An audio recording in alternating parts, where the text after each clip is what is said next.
नमस्कार दर्शक बंधु काली ओडिशार पाणीपाग केमिति रहिबो केउं जिल्लारे वर्षा वज्रपात घड़घड़ी जोर पवन और प्रचंड खरा संभावना रही केउं जिल्ला को जारी होइछि येलो और ऑरेंज वार्निंग। भिडियोटी भल लागिले लाइक करंतु एवं चैनल को सब्सक्राइब करी बेल आइकन दबांतु जहा द्वारा समस्त पाणीपाग अपडेट सबुठारु प्रथमे आपनक पाखकु पहुंची पारिबो। आसंतु जानिबा आईएमडी रो पूर्वानुमान अनुसार कालीर संपूर्ण पाणीपाग अपडेट। भारतीय पाणीपाग विभाग पक्षरु प्रकाशित उपग्रहरु मिलिथिबा चित्ररे पूर्व भारत समेत उत्तर पश्चिम बंगोपसागर उपरे घन मेघर आवरण देखा जाउछि।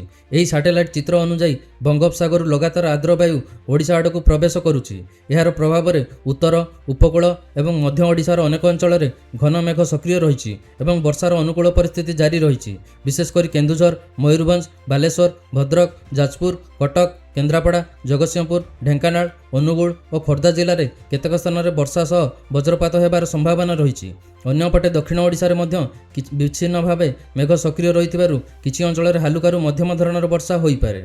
पाणीपाग विशेषज्ञ मतरे बंगोपसागर आसुथबा आर्द्र वायु और मौसुमी वायुर सक्रियता सगु आगामी 24 घंटा जाए राज्यर विभिन्न स्थान में वर्षा घड़घड़ी और वज्रपातर संभावना रही। सेपटे पाणीपाग विभाग पक्षरु सद्यतम वर्तमानर पाणीपाग परिस्थिति और वर्षार रिपोर्ट जारी करा जायछि। पाणीपाग विभाग सूचना अनुसार उत्तर पश्चिम बंगोपसागर और पश्चिम बंग उपकूल संलग्न अंचल में सृष्ट लघुचाप क्षेत्र वर्तमान 25 जुलाई सकाळ 8:30 सुधा उत्तर पश्चिम बंगोपसागर एवं पश्चिम बंग उपकूल निकट में अवस्थित रही। यह सह जड़ित घूर्णिबलय समुद्र पतनरू प्राय 9.4 किलोमीटर उच्चता पर्यंत व्यापी।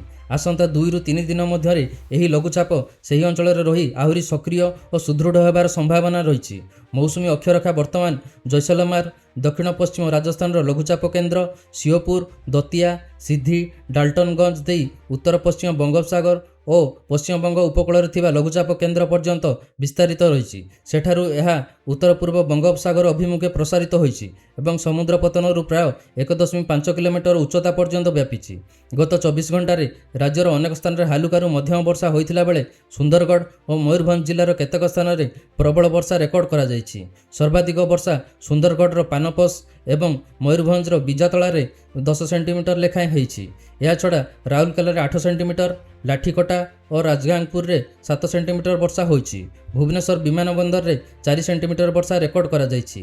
राजधानी भुवनेश्वर समेत खोर्धा पुरी कटक जगतसिंहपुर केन्द्रापड़ा नयागढ़ और उत्तर ओडिशार अनेक जिले में वर्षा होइछि। आगामी दिन में यही अंचल गुड़िक वर्षार प्रभाव जारी रही पारे। तापमात्रा कथा कहले राज्य सर्वाधिक तापमात्रा पारलाखेमुंडी 34.8 डिग्री सेल्सियस रेकर्ड होइथिला बेले सर्वनिम्न तापमात्रा बौद्धरे 19 डिग्री सेल्सियस रही। चलतु एबे नजर पकाइबा ओडिशार आसंता 26 जुलाईर पाणीपाग पूर्वानुमान और चेतावनी स्थिति उपरे। पाणीपाग विभाग पक्षरु 26 जुलाई सकाळ 8:30 रु 27 जुलाई सकाळ 8:30 पर्यंत नुआ सतर्कता जारी करा जायछि।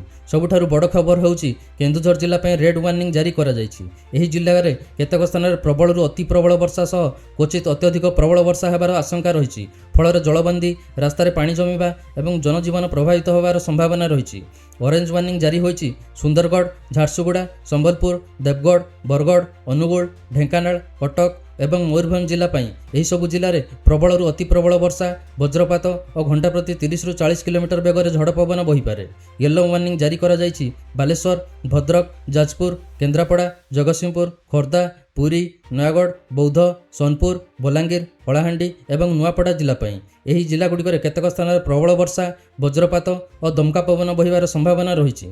अन्यपटे कोरापुट रायगड़ा गजपति गंजाम नवरंगपुर और मालकानगिरी भली दक्षिण ओडिशार किछि जिले में कौनसी विशेष सतर्कता जारी होई नथिले मध्य स्थानीय भाव वर्षा किंबा वज्रपात होई पारे।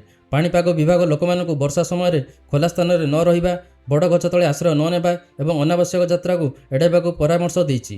वज्रपात समय सुरक्षित स्थान में रुहंतु एवं स्थानीय प्रशासन निर्देश पालन करंतु। चलंतु एबे नजर पकाइबा ओडिशार आसंता 26 जुलाईर सर्वाधिक तापमात्रा पूर्वानुमान उपरे। राज्यर दक्षिण पश्चिम मौसुमी वायु सक्रिय रहिथिबारु आसंता काली अधिकांश अंचल में आकाश मेघुआ रहिबो एवं विभिन्न स्थान में वर्षा सह वज्रपातर संभावना रही। घन मेघ जो दिनर तापमात्रा अधिक बढ़िबो नाही। राज्यर सर्वाधिक तापमात्रा 27 ରୁ 33 डिग्री सेल्सियस मध्य रहिबार संभावना रही। वर्तमान राज्यर साधारण तापमात्रा प्राय 26 डिग्री सेल्सियस थिबा बेले आर्द्रता 89% पर्यंत रहिबो। एही कारणरू पाग ठंडा लागिले मध्य गुळुगुळी अनुभव होइपारे। भुवनेश्वर एवं यार आखपाख अंचल में आकाश साधारणतः मेघुआ रहिबो। गोटिए किंबा दुईटी पर्यायर वर्षा किंबा वज्रपात सह वर्षा होइपारे। ସହରର ସର୍ବାଧିକ ତାପମାତ୍ରା 30 ଡିଗ୍ରୀ ଏବଂ ସର୍ବନିମ୍ନ 24 ଡିଗ୍ରୀ ସେଲସିୟସ୍ ରହିବାର ସମ୍ଭାବନା ରହିଛି।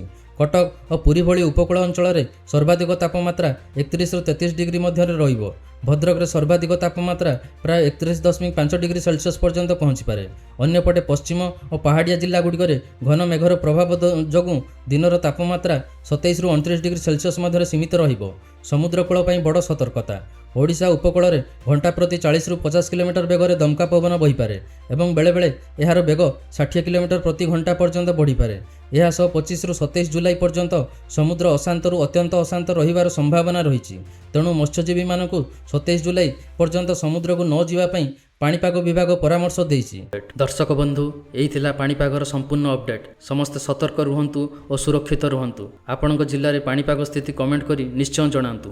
ଭିଡ଼ିଓଟି ଯଦି ଭଲ ଲାଗିଥାଏ ତେବେ ଲାଇକ୍, ସେୟାର ଓ ସବସ୍କ୍ରାଇବ୍ କରିଦିଅନ୍ତୁ।